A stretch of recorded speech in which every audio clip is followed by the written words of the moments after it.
In my last video, I talked about how, in order to heal bipolar disorder, the battle between the soul and the ego needed to come to its proper end. And the first thing we need to do is provide supportive environments so that when people go into psychosis, we allow them to embrace and engage their experience instead of blocking it fearfully. And one of the things that happens when we allow the psychosis to process is that we go through a period of purification of the soul. And during this period, we have the opportunity to rid ourselves of much of the emotional pain that we carry with us in our daily lives.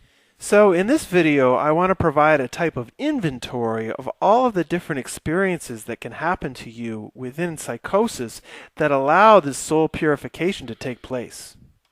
Before I begin, I think it's interesting to mention that all the experiences I'm going to talk about can also happen during periods of meditation, during mystic states, and they can also be induced by taking psychedelic drugs.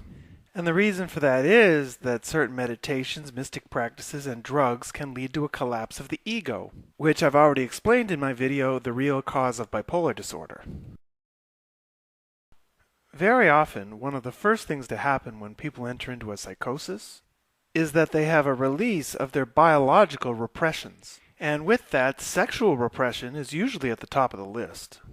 Each one of us carries some level of sexual repression with us. If we didn't, we'd all be in jail. So with our inhibitions out of the way, we may find ourselves excessively sexual or flirtatious with people. We may be what is considered to be inappropriately affectionate with people, maybe people we don't even know. Or in deep psychosis, we may even start spontaneously masturbating. We may also recognize that at almost every moment of the day we're holding in our bladders or our intestines, and we may decide to just let all that go, pissing or shitting anytime, anywhere.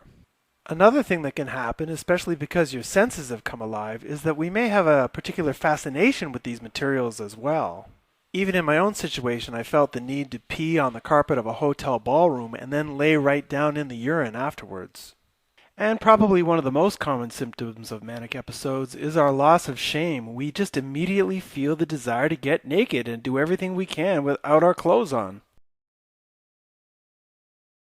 Now, mania is a state that is famous for being quite high and sometimes extremely positive, and in other videos I've made, I've talked about the spiritual potential of these states, and in fact that they can be quite sacred experiences.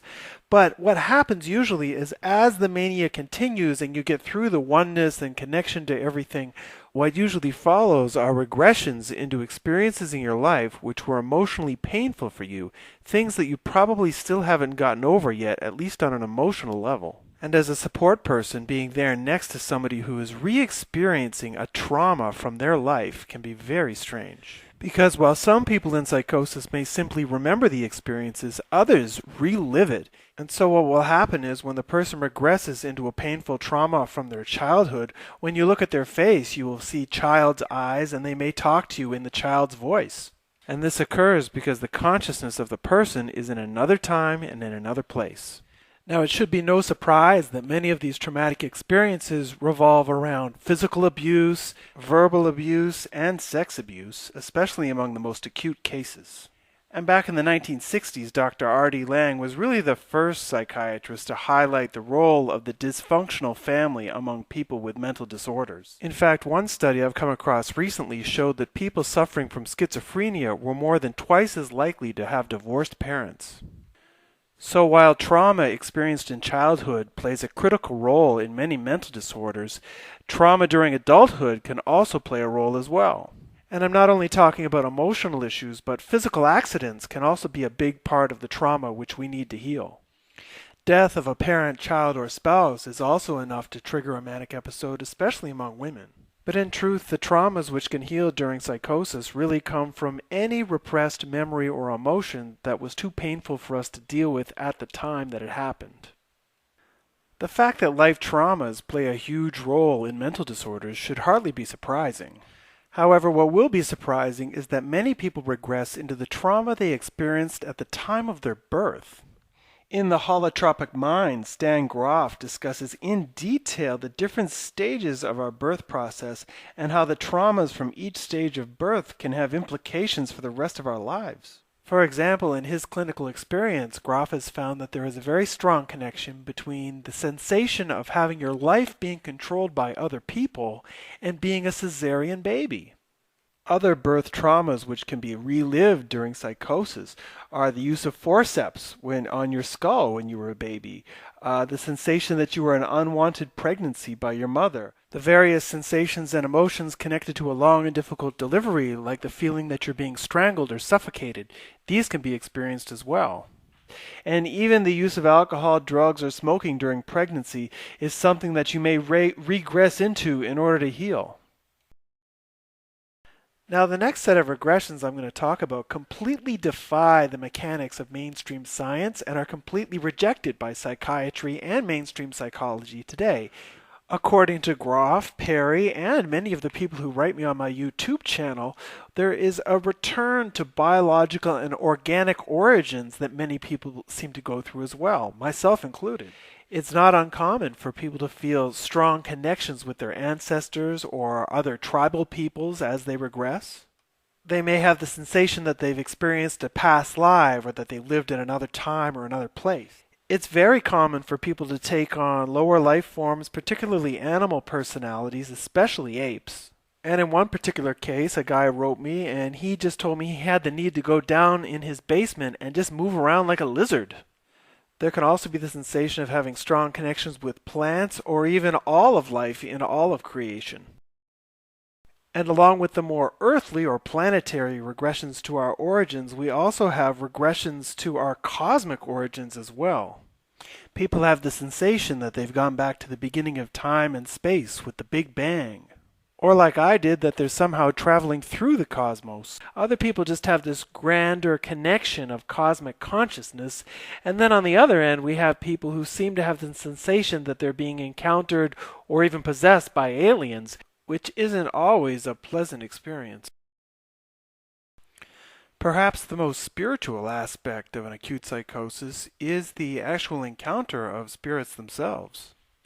Many people have the apparent hallucination of seeing angels or seeing devils or demons of some kind. Other people feel that the spirits are near them, and often they have some sort of message for the person related to their life purpose or a vision of some type.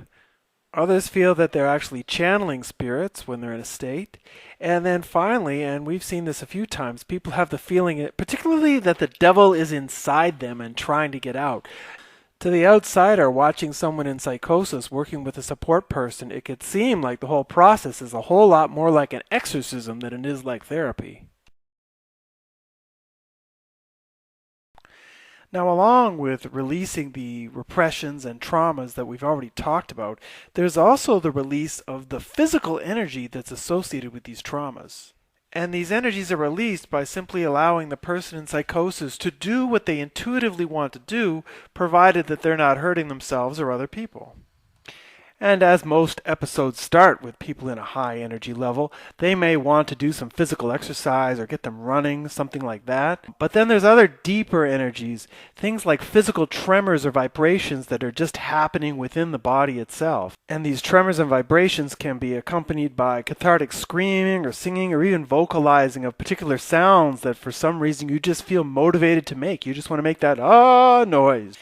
Even vomiting can occasionally occur as the person releases the biochemicals that are associated with their traumas. When a person has a volcanic eruption of physical energy coming out of them, sometimes afterwards there's like a blackout period where they just go away. And whereas in that situation families or doctors may panic and try and revive the person, Dr. Groff recognizes the blackout as the period of healing in itself and lets the person come back on their own. Another way that the body spontaneously releases traumatic energy while you're in psychosis is that it accelerates your heartbeat. And when that happens spontaneously for no other reason, you immediately start to breathe quicker. You start to hyperventilate. And that hyperventilation increases the oxygen, which releases trauma. The release of Kundalini energies can also be part of this process. I'm going to talk about my Kundalini experience in another video, but for now just know that they feel like very strong energies of heat or even cold that are moving through your body in a very powerful way. Along with the physical energy, we also need the release of the mental or creative energy that's within us. As we all know, people in mania have lots of ideas, and when a person's in a psychosis, the deep flow of psychosis, it's important to share these ideas and express them no matter how crazy they are, and the people supporting us need to be patient and listen instead of trying to shut us up. In order to give your supporters a break, maybe express yourself in your writing, doing writing or artistic expression. I find mandalas very good for allowing people to express themselves. Or even dancing or singing, basically anything creative that can help you express what you're going through as you heal. So is that it? Well, not quite, but I'm out of time. My 10 minutes are up, and you're probably exhausted by now. So while you take a break, I'll get started on part 2 in this series and how we heal our souls during psychosis. And there I'm going to talk about subjects like family secrets and perhaps most controversial of all, how we deal with the violence and aggression that's associated with bipolar disorder. So that's up next.